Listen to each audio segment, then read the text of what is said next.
Un saludo cordial. En esta hora vamos a dar continuidad a lo que son los temas de distintivos bautistas.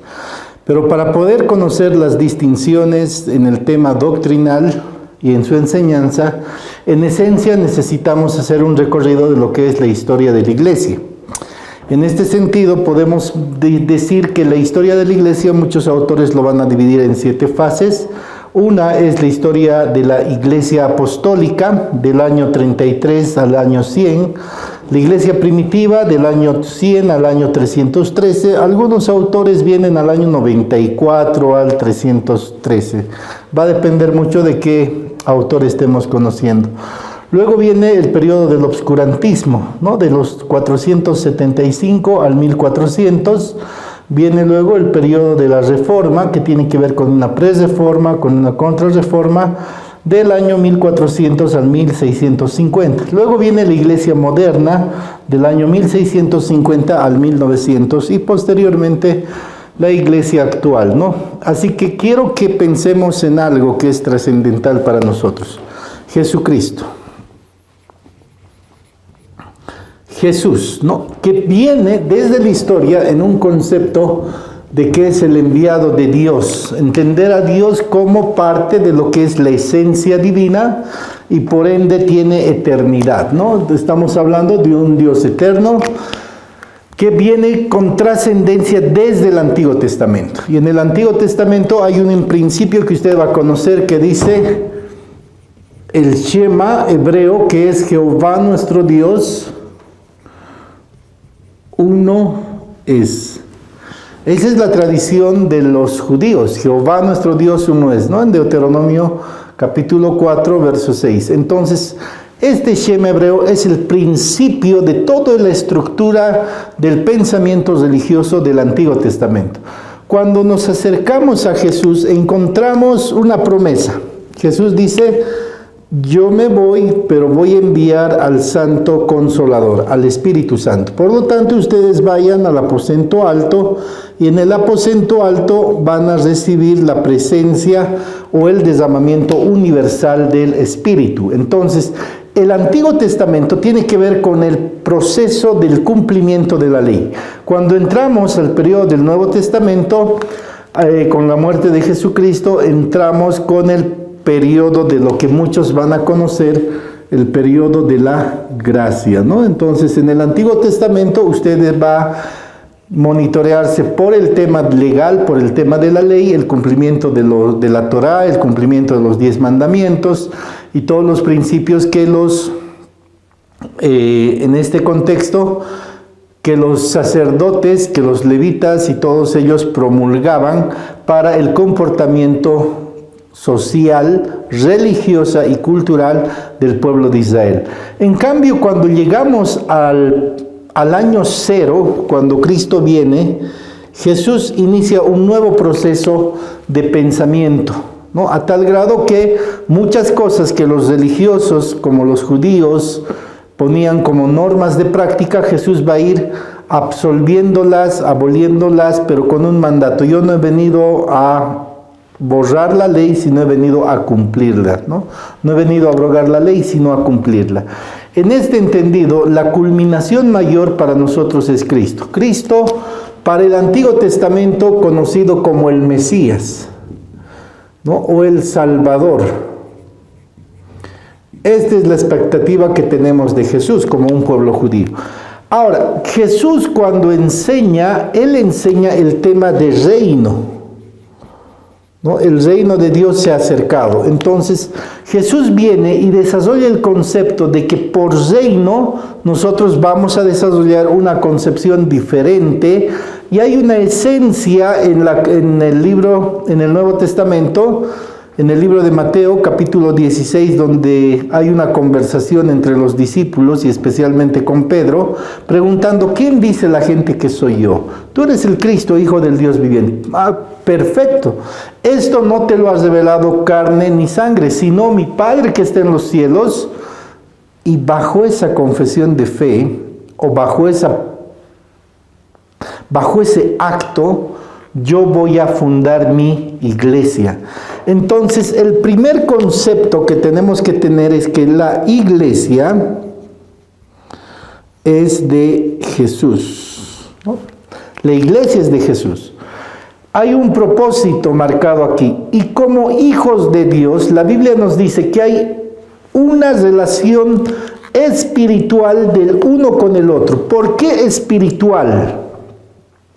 Ustedes en el tema anterior han visto el tema de ser iglesia y ahí van a entender que cuando una persona ve la cruz de Cristo, según el libro de Efesios capítulo 1, verso 13, dice, habiendo oído el Evangelio, habiendo creído en él, fuisteis sellados con el Espíritu Santo de la promesa, ¿no? Ese sello del Espíritu ahora es la garantía de nuestra salvación y va a desarrollar su proceso. En primer lugar, darnos el fruto del Espíritu Santo. El fruto del Espíritu Santo, como ustedes conocen, es amor, gozo, paz, paciencia, benignidad, bondad, mansedumbre, fe y templanza. Esta característica va a ser muy personal, pero de comunión con Dios en los primeros tres y de interrelación en los siguientes. Ahora, un elemento fundamental del fruto es que esta persona ahora tiene fe. Por tener la presencia del Espíritu Santo, la persona tiene fe. Cuando tiene fe, tiene acceso a la presencia de Dios. Ustedes recordarán que en el Antiguo Testamento nosotros estamos destituidos de la gloria de Dios, estamos apartados y separados. Se ha roto nuestra comunión plena, por eso vivimos en pecado. Ahora, cuando Cristo hace que nosotros tengamos la fe, nos está devolviendo aquello que en el original momento de la creación se denominó la imago Dei, la imagen y semejanza de Dios. Dios nos está devolviendo el imago Dei. En otras palabras, ustedes recuerdan el término potestad.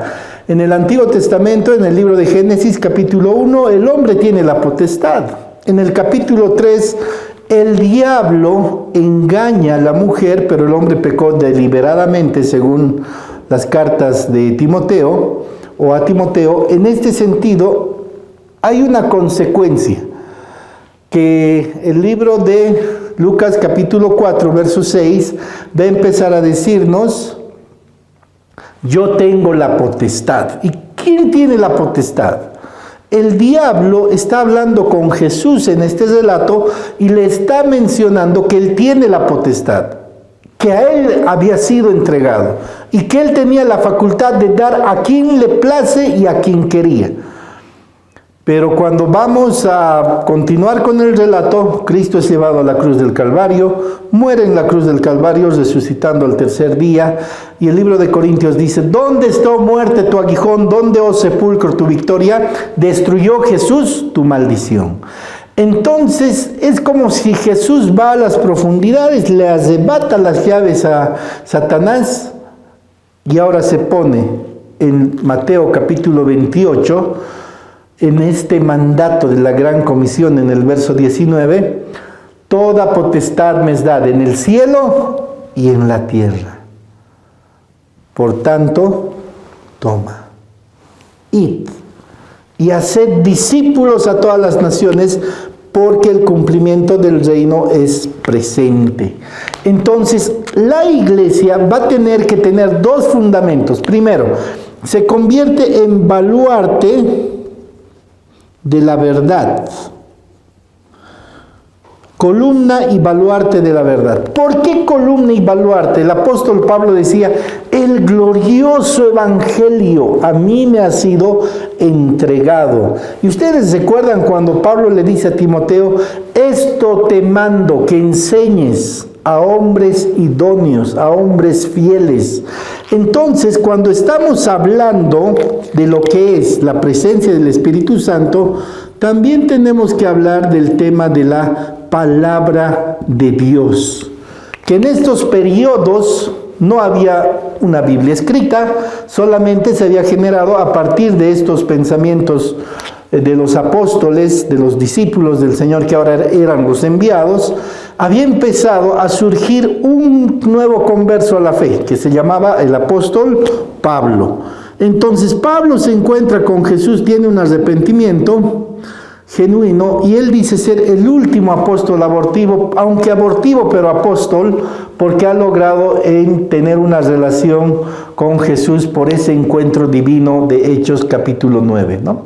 Entonces, a partir de eso, Pablo tiene un mandato de predicar el evangelio a los gentiles, y el representativo a los judíos era Pedro. Entonces, ahora lo que está haciendo es unir a los judíos y a los gentiles en una misma comunidad. Estos judíos y estos gentiles van a empezar a tener una práctica. Esta práctica va a estar conformada a partir de lo que es la vida en comunidad. Entonces, no solamente usted va a encontrar palabra, no solamente va a encontrar la presencia del Espíritu Santo, sino una vida en comunidad, que es koinonía, ¿no?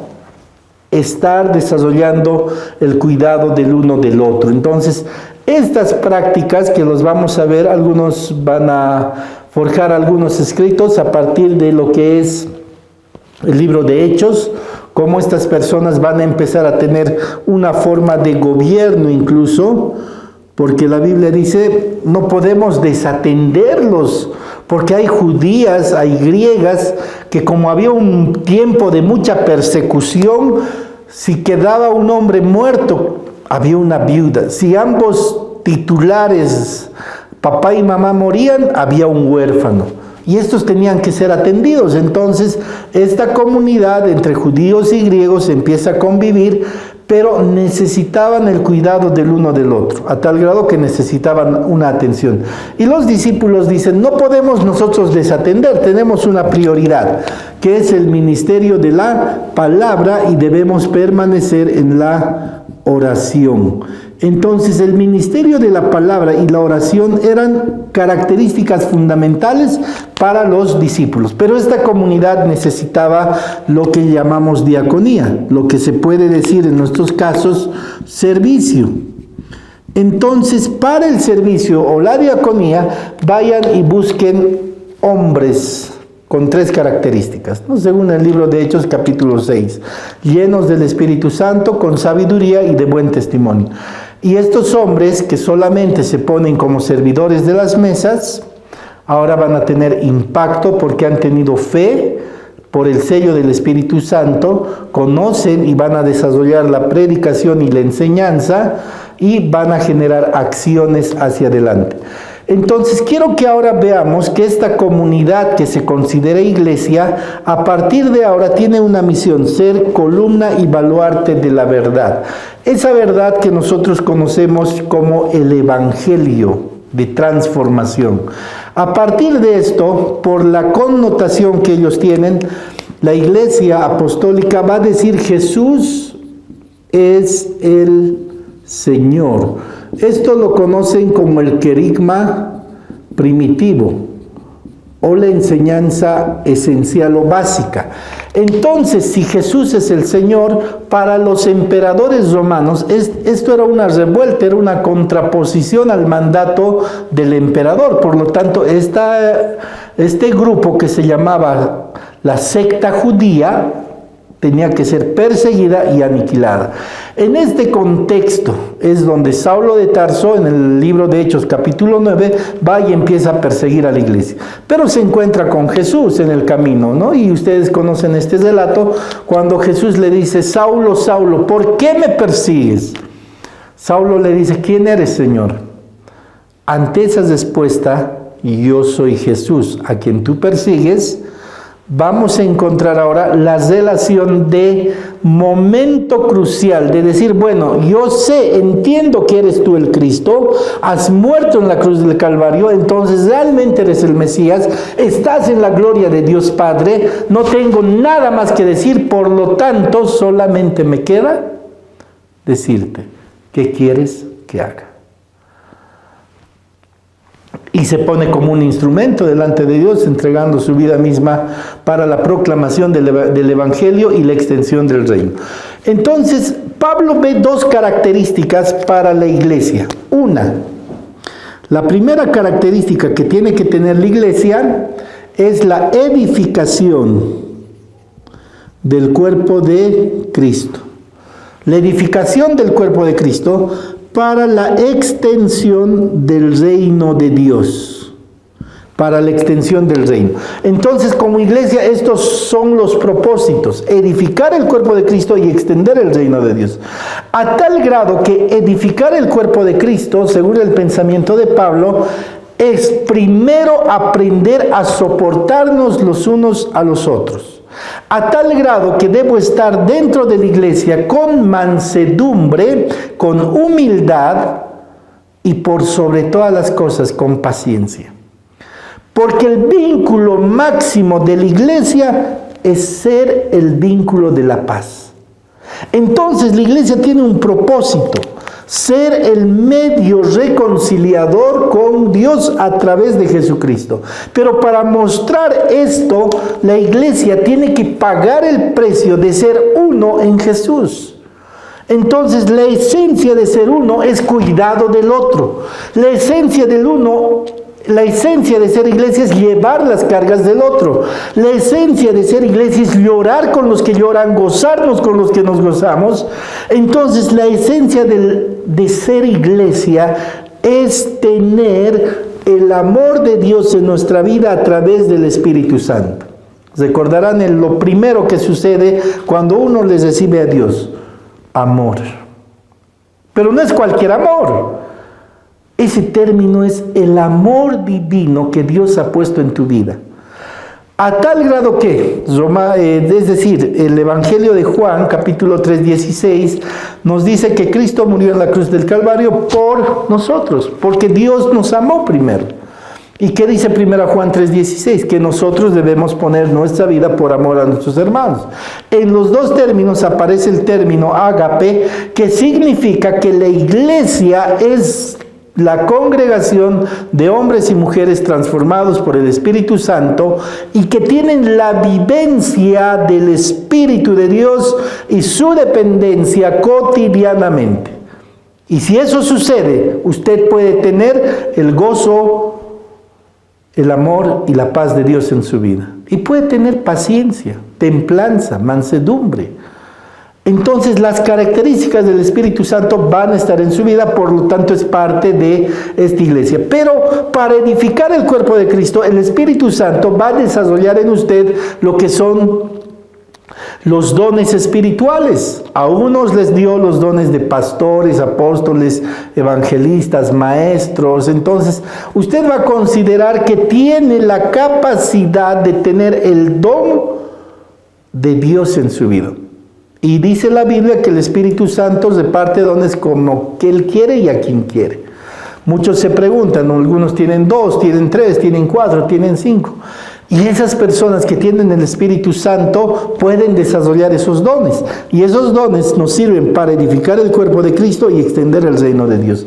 Entonces, el mejor don que una persona desarrolle va a ser su punto de acción hacia la comunidad, su punto de misión hacia la comunidad. Pero para poder resistir todo esto, tiene que ponerse la armadura de Dios. Porque hemos entrado en un proceso de batalla espiritual donde nosotros tenemos la victoria en Cristo, pero Satanás está como león rugiente buscando a quien devorar. Entonces, bajo estos conceptos iniciales de ser iglesia, podemos decir que los primeros cristianos empezaron un primer periodo denominado el periodo apostólico. Es decir, hasta que el último apóstol de Jesucristo vivió, este periodo concluyó. Como habíamos dicho, algunos creen que es el año 96, por así decirlo, algunos lo escriben como el año 100. Ese primer periodo lo vamos a conocer como la iglesia apostólica, ¿no? Entonces, lo más fundamental de este periodo es que viene del año 33 al 100. La iglesia primitiva del año 100 al 313, y luego vamos a tener la iglesia imperial del 313 al 475, y luego tenemos el periodo obscurantismo del 475 al 1400 y la iglesia de la Reforma de 1400 a 1650. Luego tenemos la edad moderna hasta los años 1900.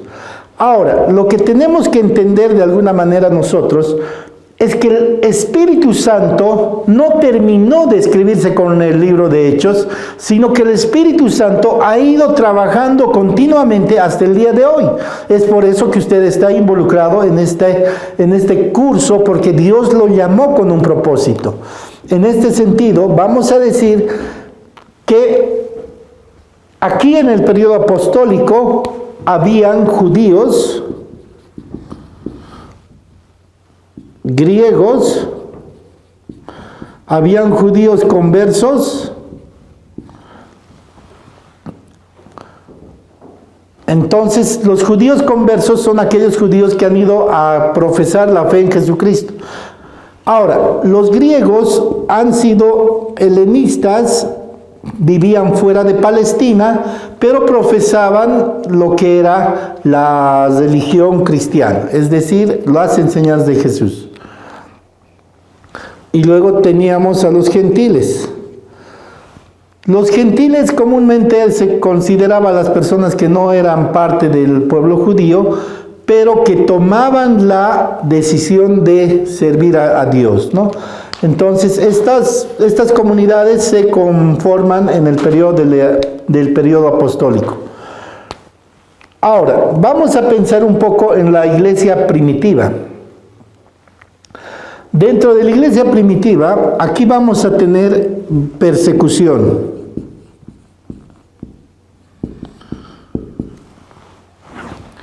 Vamos a tener también persecución en la iglesia. Vamos a tener también persecución en este periodo. Así que lo que yo quiero mencionarles en este momento,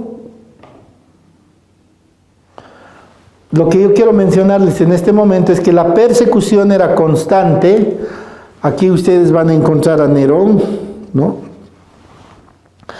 Ahora, las persecuciones hacia la iglesia primitiva hacían que se pueda expandir el reino de Dios. Pero la persecución en este periodo nos va a mostrar cómo se van a generar persecuciones continuas, a tal grado que hay miles de mártires tal vez en cada decisión de servirle a Dios a pesar de su propia vida. ¿Por qué le llamamos la iglesia imperial del año 313 al 475? Aquí hay algo que es referida al emperador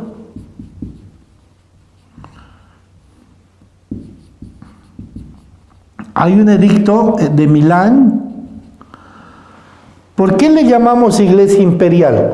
Porque la iglesia se une al imperio y se hacen una. Y el emperador declara a la iglesia como una religión oficial. Entonces se hace que el tema de ser iglesia va a empezar a tener incluso dominio sobre los reyes por el papado que van a imponer a partir de la sucesión apostólica a Pedro. Ahora, aquí la iglesia imperial empieza a tener procesos de corrupción, se tergiversa la escritura sagrada y tienen prácticas que no son nada bíblicos como en el periodo de la iglesia. Entonces esto nos lleva a nosotros a entrar al periodo obscurantismo. ¿Por qué se llama el periodo obscurantismo? Se llama el periodo del obscurantismo porque realmente se han apartado de las bondades de Dios y aquí la base ha sido la religión. Pero una religión que no es lo mismo que el evangelio transformador, no es el reino de Dios, no es la iglesia, es más una religión humana que se aparta de las bondades de Dios y que como el dominio estaba por la iglesia, no permitían a nadie analizar, pensar o hacer cosas como esas. Entonces, cuando vemos el periodo imperial, vemos que la iglesia se consolida a la tutela de la iglesia. El imperio depende del papado para poder determinar quién va a ser rey y quién no. Y posteriormente, cuando entramos al periodo del obscurantismo, vamos a ver cómo la religión va a ser, el poder papado va a impedir la razón, porque aquí lo que comúnmente va a mover toda esta estructura es la religión. Por lo tanto, hay un periodo de querer liberarse de esto, que va a venir una pre-reforma. Entonces vamos a conocer a los pre-reformadores, Wycliffe, Juan Hus, Savonarola y otros hombres que han influenciado en el pensamiento de querer una reforma. Y luego viene Lutero, que va a generar con el clavado de las 95 tesis una reforma magistral, ¿no? La conocen como una reforma magistral, y posteriormente van a haber reformas también, las reformas radicales, ¿no? Entonces vamos a ver cómo hay una reforma, una pre-reforma, una reforma y una contrarreforma. Incluso la misma Iglesia Católica empieza a analizar sus dogmas para ver si eran pertinentes o no, ¿no? Entonces quiero ponerles aquí una situación de ejemplo. En este primer periodo, lo que es la apostólica, la primitiva, lo que mueve a la Iglesia es el tema de la fe. En el periodo del imperio, lo que mueve a la Iglesia es el poder, pero no es un poder espiritual, es un poder económico, ¿no? Y ustedes van a ver que los papas van a querer hacer los mejores templos y van a buscar formas de crear magnificencia y poder a costa de lo que es la vida de servicio que Dios había puesto: edificar el cuerpo de Cristo y extender su reino. Eso aquí se anula y más bien son perseguidos. Por eso se van a centrar en el periodo monástico, cuando la gente es perseguida por querer preservar la escritura sagrada, y se iban a lugares alejados para poder mantener como una línea de cuidados a la escritura, ¿no?, de Dios en cumplimiento absoluto. Posteriormente, cuando entramos al periodo de la religión, al periodo del obscurantismo, la religión es la que guía el movimiento humano en todos los niveles de pensamiento. Y en la edad moderna ya no es la religión, sino, como ustedes han visto, ya se van a dar varias revoluciones, la Revolución Francesa y todo eso, y lo que guía es la razón. En otras palabras, hemos empezado como iglesia siendo guiados por el Espíritu Santo a través de la fe, en dependencia absoluta, hemos abrazado el poder humano y posteriormente hemos dominado en la historia y hemos generado un periodo, o el periodo del obscurantismo, para que las personas se sometan no a la palabra de Dios, sino a la decisión de hombres que no tenían ni siquiera idea de lo que Dios veía como aquello que es justo. Entonces, la gente cansada del periodo del obscurantismo, la gente cansada realmente de un tiempo de presiones, lo que dice es: dejo las muletas de la religión y me baso en la razón, ¿no? Donde el hombre es el centro de la historia, ya no es Dios. Muchas veces decimos que hemos abandonado a Dios en el proceso histórico, pero ustedes van a encontrar también en este periodo un movimiento, los movimientos que van a tener dos características. Una de ellas va a ser movimientos filosóficos que van a marcar, uno la patrística y la otra la escolástica. Tenemos mucha influencia en el tema de iglesia de las costumbres romanas, griegas y judías. Podemos terminar tal vez diciendo que los romanos nos van a poner el tema de la ley, los griegos nos van a poner la filosofía y los judíos nos van a poner la religión, ¿no? Entonces, esta estructura incluso podemos decir que es mundial, porque todas las leyes están basadas bajo los principios romanos, y aquellos lo han desarrollado de manera muy sabia, ¿no? Y los griegos han puesto los postulados filosóficos y los judíos nos han puesto la religión en el ámbito humano. Hablando en el ámbito espiritual, tenemos que hablar del evangelio, que es el reino. Por eso aquí la patrística trata de unir los pensamientos platónicos, aristotélicos o cualquier fundamento filosófico a la realidad bíblica, porque hay dos principios.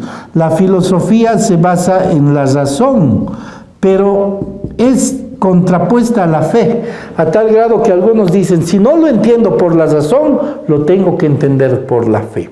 Si no es comprensible algo, ¿cómo un muerto puede resucitar al tercer día? No lo entiendo por la razón, lo tengo que hacer por la fe. Entonces, muchas de estas cosas, de estos periodos, nos van a ayudar a nosotros a ver dónde hemos nacido como Iglesia Bautista. Entonces, nosotros vamos a tener aquí una reforma que le vamos a llamar radical. Esta va a ser nuestra esencia. La reforma radical va a generar un puritanismo. Este puritanismo va a tener incidencia en lo que es el nacimiento de la Iglesia Bautista. Muy bien, quiero dejarlos aquí. Que Dios los bendiga.